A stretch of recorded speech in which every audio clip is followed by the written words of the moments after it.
Et donc la restauration touche à sa fin. Là on voit déjà que la 2 chevaux commence à ressembler à une 2 chevaux avec les ailes. Et voilà, le câblage, etc. Tout est bien en place. Il n'y a plus grand chose à faire globalement, vraiment juste la finition. Bon, maintenant il faudra tout redémonter parce que je t'expliquerai. Et oui, vous avez bien entendu, on a encore dû redémonter le moteur. On avait donné les culasses à refaire donc chez un professionnel qui n'avait pas touché aux culasses. C'est-à-dire qu'il a pris les culasses et 2 semaines après il nous a appelé, il a dit c'est bon, c'est prêt, alors qu'il n'avait vraiment pas touché aux culasses. On n'a pas vérifié, en fait, on s'était emballé, donc on s'est dit bon bah c'est bon, on les remet. Et en fait c'était pas bon. Et donc là ce que tu as sous les yeux, c'est la vidéo de la première sortie de la 2 chevaux terminée.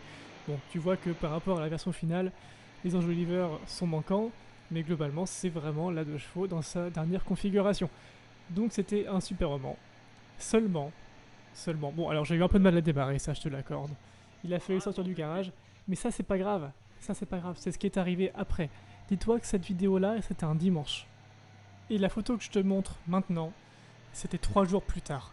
Je suis allé au travail, j'ai carré la voiture, puisque tu as une voiture de fonction, donc je l'ai mise, ma 2 chevaux, sur le parking. Je l'ai bâchée pour la protéger, et quelqu'un m'est rentré dedans. J'ai donc fait 30 km avec, et la voiture a tenu 3 jours.